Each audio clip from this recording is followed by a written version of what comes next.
안녕하세요. 제가 30년 동안 정말 수백 명의 사주를 봐왔는데요.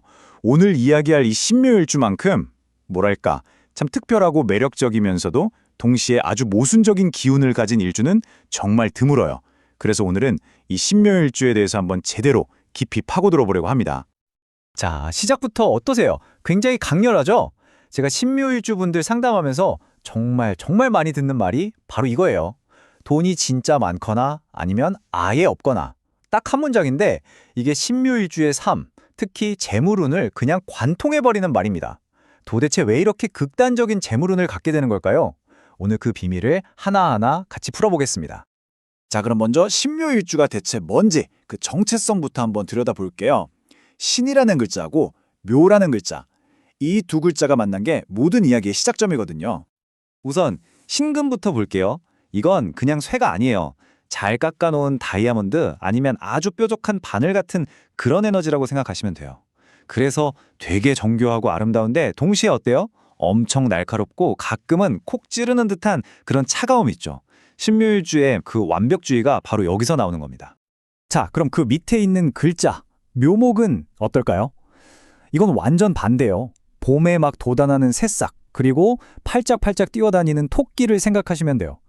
감수성도 풍부하고 행동은 또 엄청 빠르고 직감도 좋고 사람 만나는 거 좋아하는 그런 생동감 넘치는 에너지죠. 자, 이제 감이 오시죠? 신묘일주의 모든 스토리는 바로 여기서 시작됩니다. 생각해보세요. 차갑고 뾰족한 보석이 따뜻하고 부드러운 새싹 위에 놓여 있는 거예요. 이게 편안할까요? 당연히 본질적으로 충돌할 수밖에 없겠죠. 바로 이 내면에 있는 모순, 이 갈등이 신묘일주를 그토록 복잡하고 또 어디로 튈지 모르게 만드는 근원인 셈입니다. 그리고 이 내면의 갈등이 가장 극적으로 폭발하는 무대가 바로 돈 문제입니다. 아까 맨 처음에 봤던 그 말 기억나시죠? 많거나 아예 없거나. 도대체 왜 신묘일주는 이렇게 큰 부자가 되거나 아니면 한순간에 다 잃어버리는 그런 운명을 타고난 걸까요? 그 비밀의 열쇠는 바로 편재가 절지에 놓여 있다는 데에 있어요. 이게 좀 어려운 말 같지만 쉽게 풀어서 설명해 드릴게요.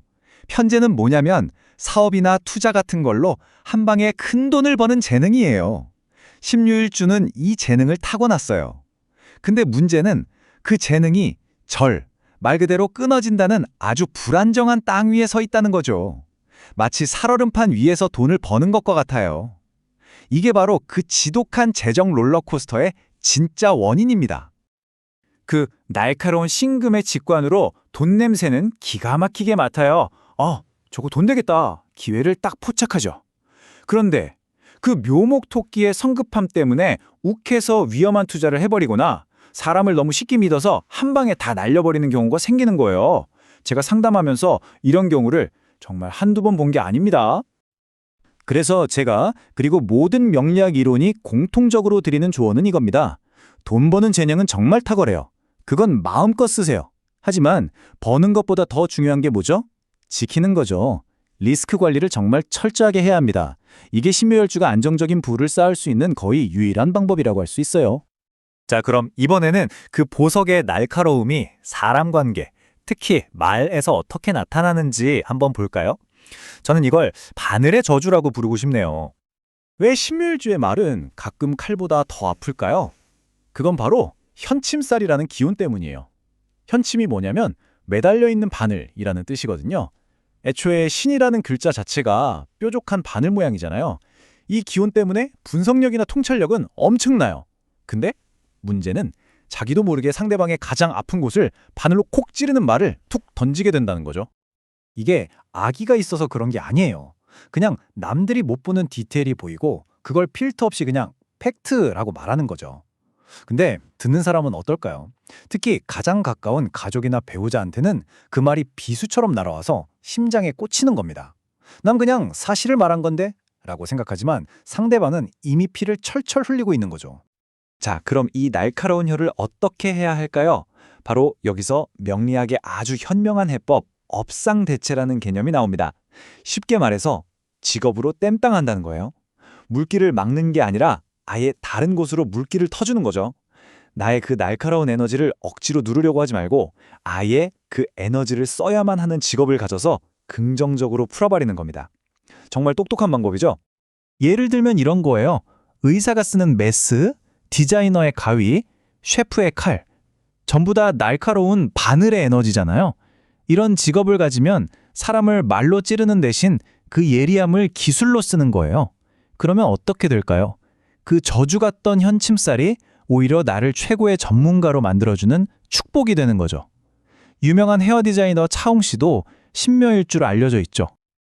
자, 그럼 이렇게 복잡미묘한 신묘일주, 연애나 결혼 생활은 과연 순탄할까요? 여기서 또 금극목이라는 원리가 나옵니다. 아주 간단해요. 금이 목을 친다, 즉 쇠가 나무를 자른다는 뜻이에요. 신묘일주에서 나는 신금, 즉 쇠죠.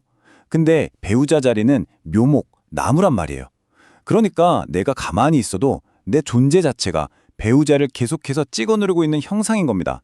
이러니 관계에 기본적으로 긴장감이 깔려 있을 수밖에 없겠죠. 그래서 남녀 모두 배우자 관계가 좀 위태로울 수 있어요. 남자는 자기도 모르게 아내를 통제하거나 억누르려고 하다가 계속 부딪히게 되고요.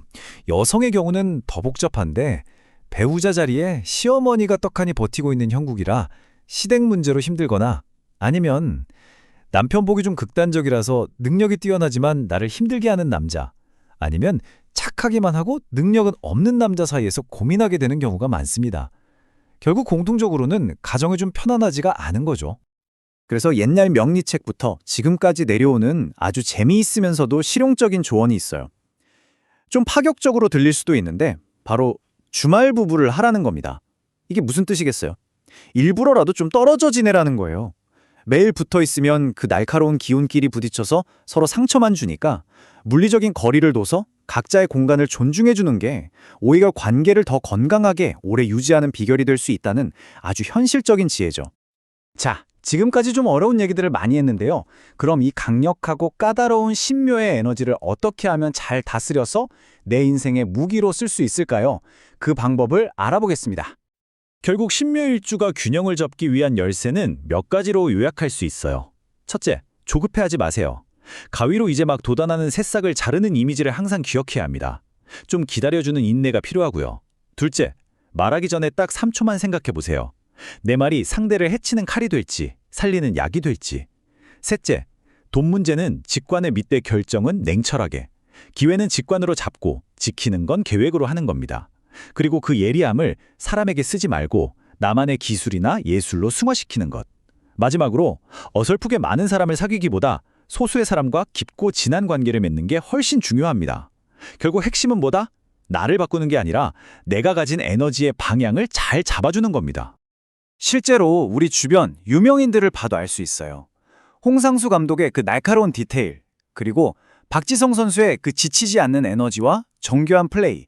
이분들이 바로 신묘일주의 그 독특한 에너지를 예술과 스포츠라는 분야에서 최고의 경지로 끌어올린 아주 좋은 예시라고 할 수 있겠죠.